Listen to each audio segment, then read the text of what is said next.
बकरा ईद आने वाली है, सारे लोग गोश्त के चक्कर में पड़े रहते हैं। कोई कहता 80,000 का जानवर लिया है, कोई कहता 60 का लिया है। मेरे जैसा जानवर बस्ती में किसी का नहीं है। मुझे बताओ तो सही, ये कुर्बानियां जमाने के लिए हो रही है या खुदा के लिए हो रही है? अगर रब के लिए है तो फिर ये मुकाबला कैसा है, ये दिखावा कैसा है? जानवर को ला करके दरवाजे पे बांध दिया जाता है ताकि दुनिया देख करके जाए जैसा सेठ का बकरा है ऐसा किसी का बकरा नहीं है, जैसे फला का जानवर है वैसा किसी का जानवर नहीं है। शर्म आनी चाहिए। हमारी कुर्बानी अल्लाह के लिए हो, हमारी तमाम जितनी भी नेकियां हैं अल्लाह और उसके रसूल की रजा के लिए होनी चाहिए। कुर्बानी क्या है? क्या सिर्फ गोश्त के लिए कुर्बानी की जाती है या सिर्फ गर्दनें काटी जाती है? गौर करो प्यारे, पूरी कुर्बानी ये किसी रिश्ते की याद दिलाती है। इतनी आसानी से सिर्फ कुर्बानी कह के नहीं गुजरा जा सकता है। आप देखो तो सही तारीख का ये बाप पलटो, लोग हज करने के लिए जाते हैं, सफा मरवा की सही ये माँ बाप की और औलाद के रिश्ते की याद दहानी है। आप देखें ज़मज़म आप पिएंगे तब भी तुम्हें माँ और बेटे का रिश्ता दिखाई देगा।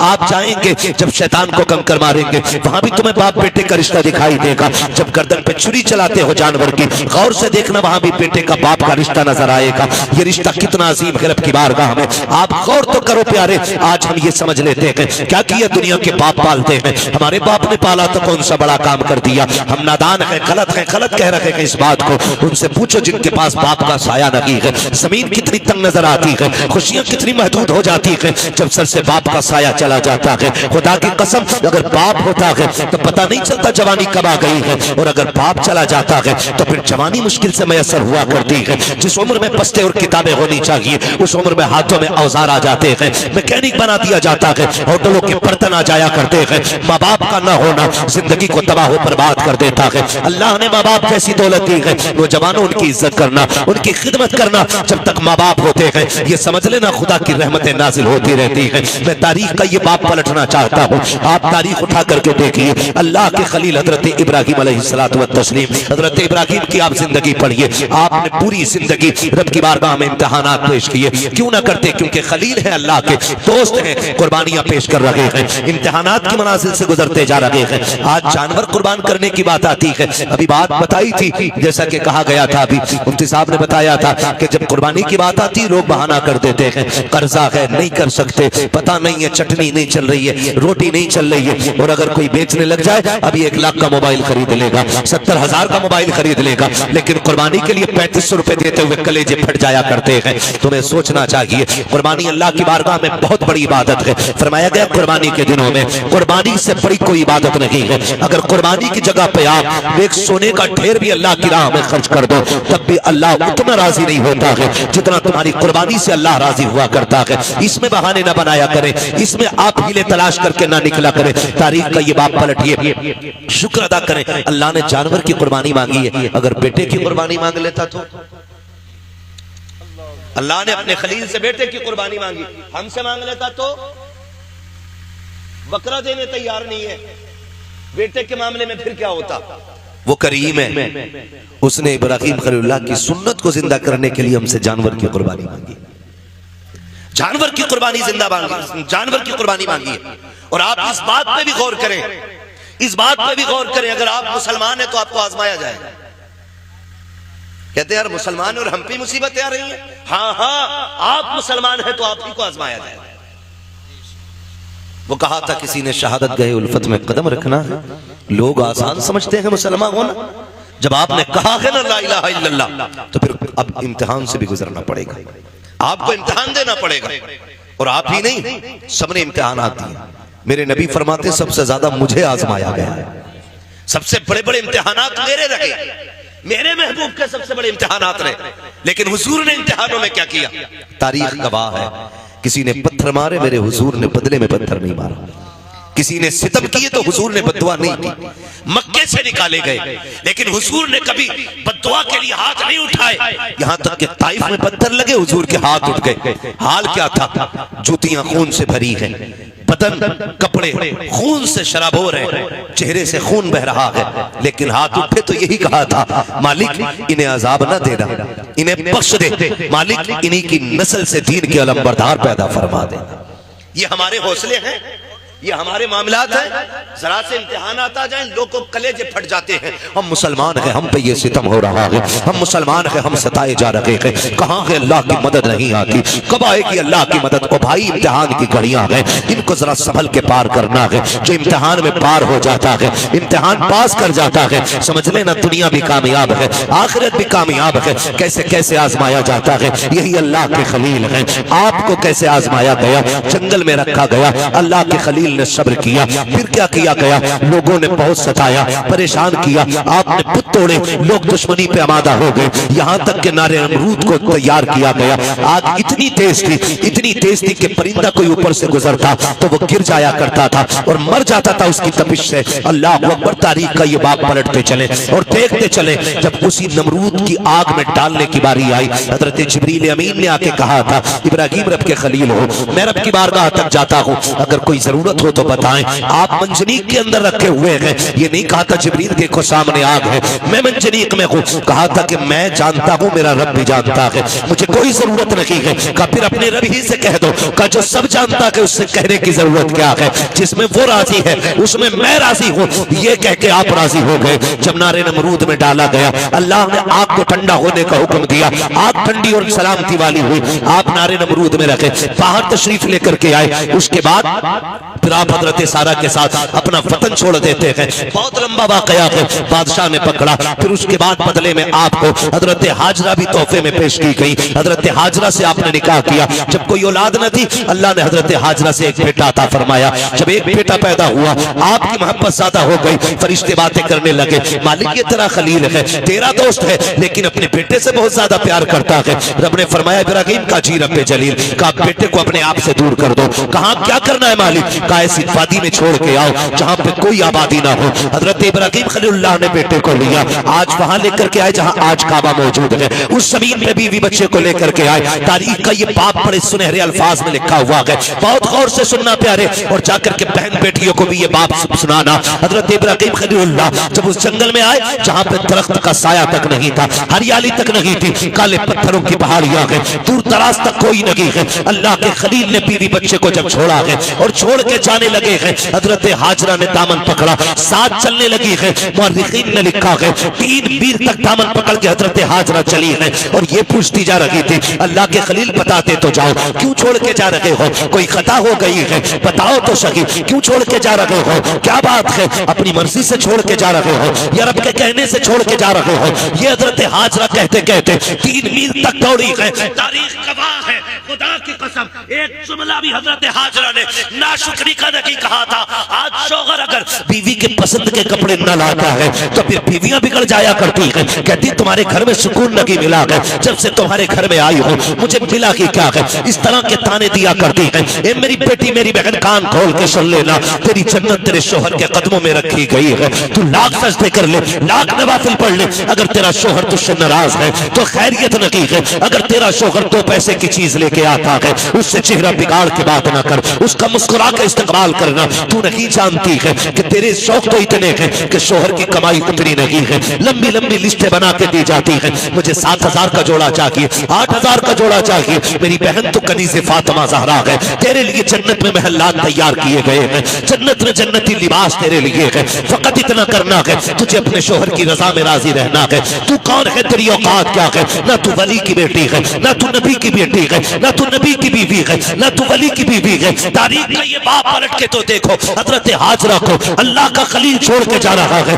जंगल में छोड़ के जा रहे हैं, कोई दरख्त नहीं है, कोई साया नहीं है, जंगल की जंगल है, 3 मील तक दौड़ी है, दामन पकड़ के दौड़ के कहा था, खलील ये तो बता के जाओ क्यों छोड़ के जा रहे हो, इतनी सी खजूरें, इतना सा पानी, ये किसके सहारे है। अल्लाह के खलील की आप तारीख पढ़िएगा, आग में डाले गए हैं, अल्लाह के खलील नहीं रोए हैं, वतन छोड़ा है नहीं रोए हैं, नमरूद की फौज ने पीछा किया है नहीं रोए हैं, लेकिन जब बेटे को जंगल में छोड़ के जा रहे हैं, लोग कह दिया करते हैं मेरे बाप का रिश्ता की क्या है, मेरा बाप मुझसे प्यार नहीं करता है, गैरत आनी चाहिए। खुदा की कसम वो खलील जो नमरूद की आग से लग करके नहीं रोया, वो खलील जो आग में डाला गया तब आंसू नहीं आए, दुश्मनों ने पीछा किया तब नहीं रोया, लेकिन आज जब बेटे को छोड़ के जा रहे हैं, आंख से आंसू टप टप गिरते जा रहे हैं। शरीक हयात ने कहा था अल्लाह के खलील बताते तो जाओ, इस जंगल में क्यों छोड़ के जा रहे हो, अच्छा ये बताओ अपनी मर्जी से छोड़ रहे हो या रब ने हुक्म दिया है, इतना सुनना था। अल्लाह के खलील ने कहा था,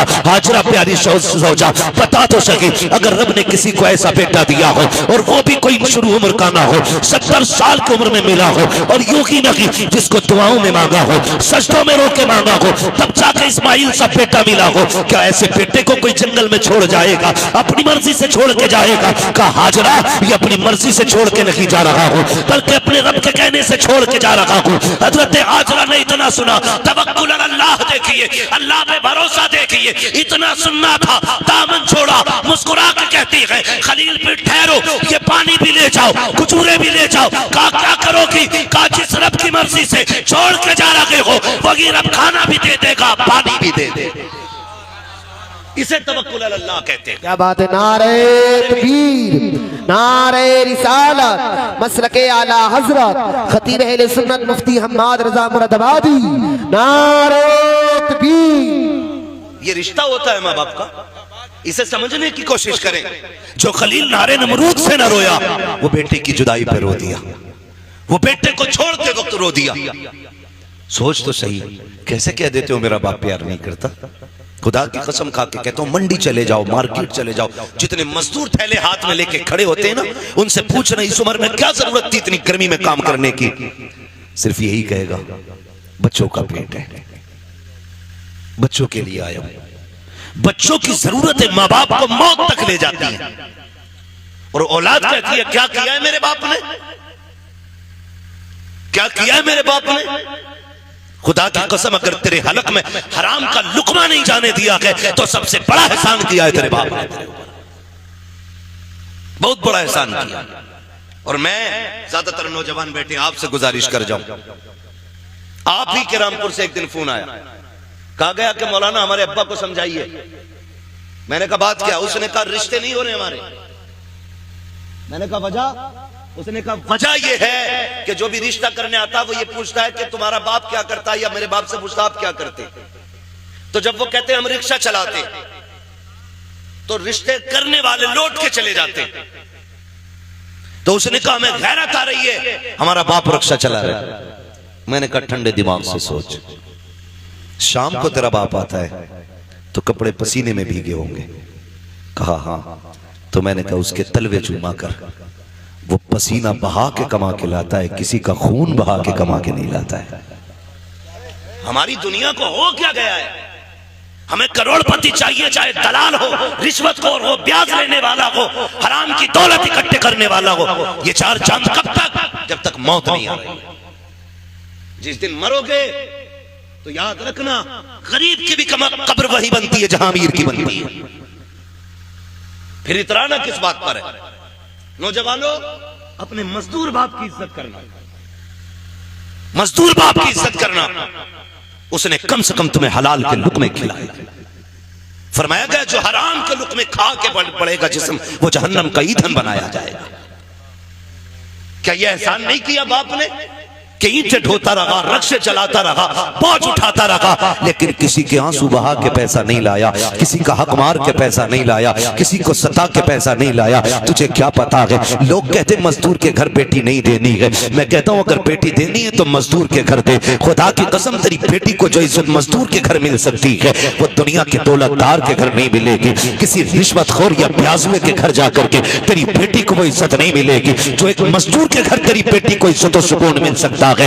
वजह ये है आज हम इज्जत मजदूर को जलील समझते हैं। महबूब की चौखट है। एक गरीब सहाबी आए, आका करीम को सलाम पेश किया, अर्ज करते हैं या रसूल अल्लाह, आज माशरा बहुत बिगड़ता जा रहा है, क्या बात है? आका हम मजदूर डिपार्टमेंट से ताल्लुक रखते हैं, हमारी मजदूरी नहीं दी जाती है, लोग पैसा मार लेते हैं, आका में कई कई दिन तक धक्के दिए जाते हैं। मेरे नबी ने इतना सुना उठ के खड़े हो गए, फरमाया मुसाफा नहीं करोगे? कहते हैं या रसूल अल्लाह, हाथ ऐसे नहीं है जो आपके हाथ में दिए जा सके। क्या बात है? काका इन हाथों से मजदूरी करता हूँ, हाथों में छाले पड़े हैं, फेटे हैं, कहाँ आप जैसे, आपके गुलाब जैसे हाथ, कहाँ मेरे ये सख्त हाथ? आका खैरत आती है आपके हाथ में हाथ देते हुए। मेरे नबी ने उसके हाथ देखे, फरमाया ला तेरे हाथों को बोसा दे दो। इतना सुनना था, मजदूर की आंख में आंसू आ जाते हैं। या रसूल अल्लाह, आप बोसे की बात करते हैं, यहाँ मजदूर को बगल में बैठा के कोई पानी नहीं पिलाता है, यहाँ साथ बैठा करके कोई एक प्लेट में खाना नहीं खिलाता है। आका आप हैं कि चूमने की बात कर रहे हैं। मेरे नबी ने इतना सुना, फरमाते कि खाली सिर्फ निजाम नहीं बनाना है बल्कि जमाने को मजदूर की इज्जत भी बतानी है। आका करीम ने जब मजदूर के हाथ को बोसा दिया तड़प गया आका, इतनी इज्जत, फरमाया सिर्फ इज्जत नहीं एक कानून भी बता रहा हूं, जाओ जमाने से कह देना कि मजदूर की मजदूरी पसीना सूखने से पहले दे दो। कहा ये इज्जत किसने दी है तो बता देना ये इज्जत मदीने वाले मुस्तफा ने अता की। हम मजदूर को हिकारत से देखते हैं और मेरे नबी ने फरमाया लो एक इज्जत का ताजोड़ दे रहा हूं। हुजूर कौन सा? फरमाया अल कासिबु हबीबुल्लाह, जो मेहनत मशक्कत करके कमाएगा कयामत में अल्लाह उसे अपने हबीबों की सफ में जगह अता फरमाएगा। तो कम से कम इतना ख्याल करें नौजवानों, हम तो अपने बाप की मेहनत का ख्याल करें। अगर ये दुनिया वाले हमें मजदूर का बेटा कहते हैं तो कहने दें, हमें उस बाप की इज्जत करनी है जिसने चौक में गालियां खा के मजदूरी पे थक के उठा के हमें पाला है। तुमसे तो कम से कम इतनी तवक्को होगी उस बाप को कि कोई इज्जत करे ना करे, मेरा बेटा तो इज्जत देगा ना। अगर वही औलाद उसे जलील करने लगे तो बताओ वो जी के क्या करेगा? क्या करेगा वो जी के? जब वही औलाद उससे कहती हो कि तुझे टुकड़े डालने से बेहतर है कुत्ते को टुकड़े डाल दिया जाए, क्या करेगा वो बाप जी के? उसे हार्ट अटैक नहीं आएगा? उसे हार्ट अटैक नहीं आएगा? वो रोएगा नहीं अपनी कमनसीबी पे? क्या वो भूल गया होगा उन दिनों को जब तुझे गोद में उठा के वो गली गली फिरता रहा? मुझे बताओ, तुझे सर्दियों में बुखार आया, बाप ने सारे कंबल तुझे उड़ाए, खुद ठंडी में ठिकरता हुआ मंडियों के, गलियों के, बाजारों के, हॉस्पिटलों के चक्कर लगाता रहा, खुद मर गया लेकिन बेटे को जिंदगी दे गया। लाजिम है हर बेटे पे अपने माँ बाप की इज्जत करे, अपने माँ बाप की इज्जत करे। पढ़े तारीख, आप कभी ये नहीं कह सकते अपने बाप से आपने क्या किया मेरे लिए। खुदा की कसम जितना एक बाप कर देता बेटे के लिए कोई तुम्हारे लिए उतना नहीं कर सकता। मैं तो चैलेंज के साथ कहता हूं, एक बाप को तोलने के लिए ना खुदा की कसम जिंदगियां कम पड़ जाएंगी, लेकिन बाप की मशक्कतों का अंदाजा नहीं लगाया जा सकता। आप भी जानते हैं एक आदमी को अपना पेट पालने में कितनी मुश्किल आ सकती है। कोई मुश्किल बात है एक आदमी को पेट पालना? कोई मुश्किल बात नहीं, और कोई मशक्कत भी नहीं। अकेला बंदा कहीं भी खा पी के गुजारे कर लेता है, लेकिन दुनिया भर की सहूलतें बाप औलाद के लिए उठाता है, औलाद के लिए उठाता है। बेटा पैदा हो मीठा तकसीम करता है, जवान हो जाए तो निकाह की तैयारियां करता है। हाँ, आप देखें ना मास्टर इरफान साहब, इन्होंने इतना खर्च किया। मैं कहता हूं कि अगर और इनका बेटा ना इनकी दवा के लिए सिर्फ इतना खर्च कर देना जितना आज इन्होंने किया अपने बच्चों के लिए, तो शायद बड़े सुखी रहेंगे। लेकिन हम भूल जाते हैं, हम अपने बाप की दौलत को अपनी समझते हैं, लेकिन अपनी दौलत को बाप की दौलत नहीं समझते। ये कड़वी सच्चाई है। जो बाप कमाता रहा है, तुम अपनी मर्जी से फर यारों में उड़ाते रहे, फर उड़ाते रहे। अब्बा आज मेरा बर्थडे है, अब्बा आज मैं पास हूं, यारों को पार्टी देनी है। वो कैसे कमा के लाता रहा उसने तुमसे नहीं बताया। जो तुम मांगते रहे वो देता रहा। उसने बुढ़ापे में इतना कहा था बेटे खांसी बढ़ गई है, एक सिरप चाहिए, तुमने मुंह बिगाड़ के कहा तुम्हारे खर्चे उठाऊं या औलाद के खर्चे उठाऊं?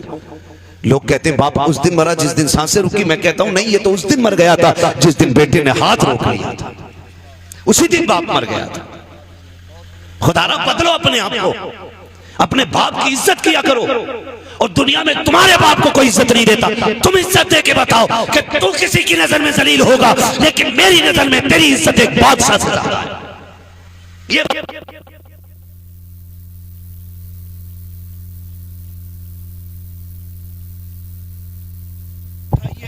कम से कम बुढ़ापे में आके तुम्हारी मोहब्बत की वजह से उसकी थकन उतर जाए, ये कोशिश किया। अक्सर नौजवान मेरे सामने बैठे, अल्लाह करे हर नौजवान अपने बाप की इज्जत करने लग जाए, बाप की इज्जत करने लग जाए। हम तो ये सोचते ना, ये सोचते ना जो भी कमाया वो हमारा है, हमारे बाप का कुछ नहीं है। नहीं, ख्याल करो यार, ख्याल करो। एक बाप की जिंदगी अपनी औलाद के लिए पूरी सर्व कर देता है बाप। मैं अर्ज कर रहा था, अल्लाह का खलील बेटे को छोड़ते वक्त, बेटे को छोड़ते वक्त, बेटे को छोड़ते वक्त अल्लाह के खलील रो दिए, रो दिए। तारीख का ये बाप भी पलटे। तवज्जो है? थके तो नहीं अभी?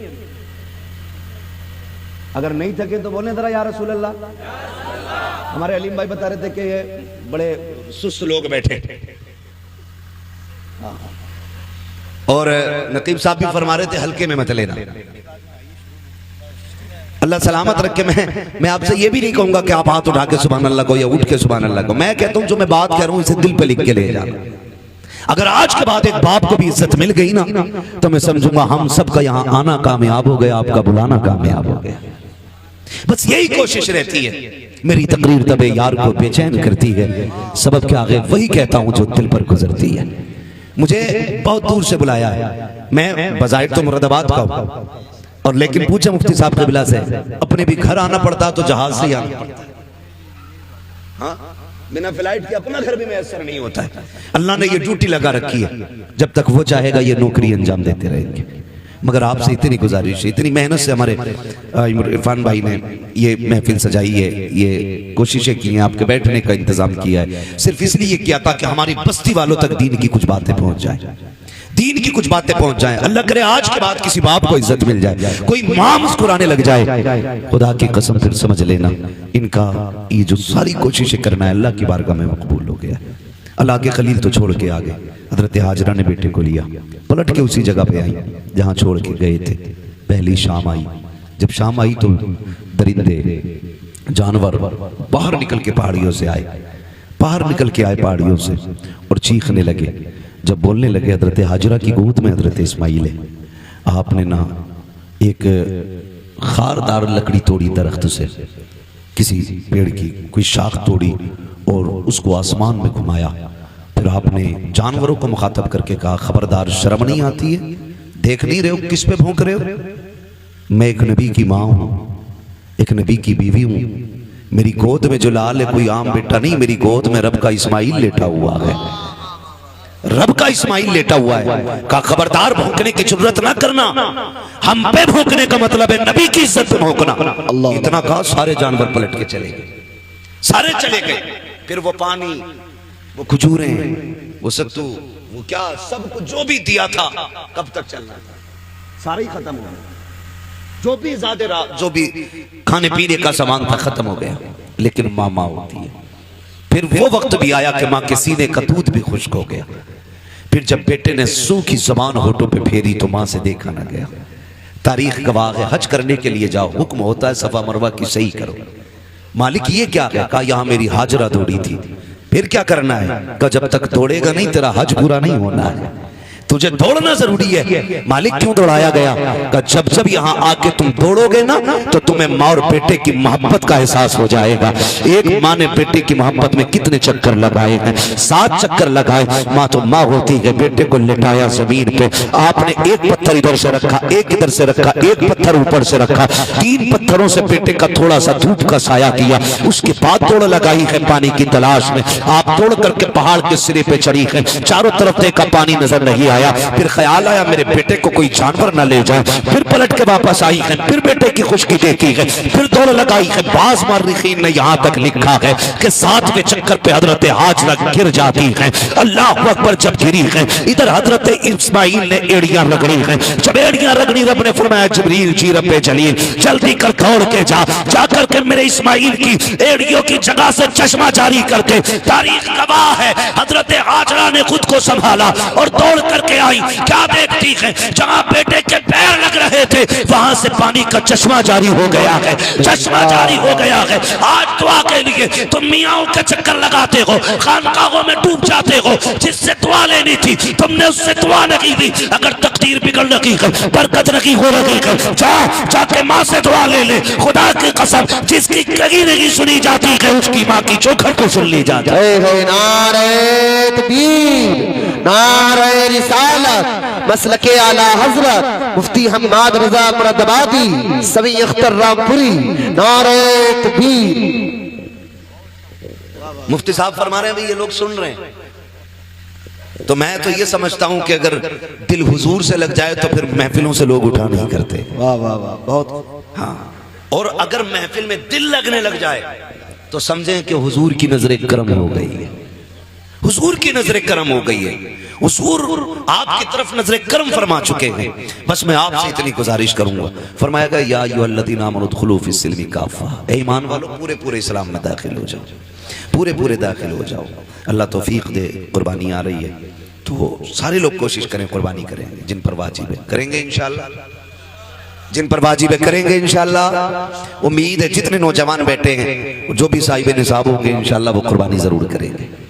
हाँ, अल्लाह ताला हमें अपनी सच्ची मोहब्बत अता फरमाए। और थोड़ा सा ख्याल करें, एक पैगाम आखिर में चलते चलते मैं ये भी दे दूं, मेरे भाई कोशिश ये करनी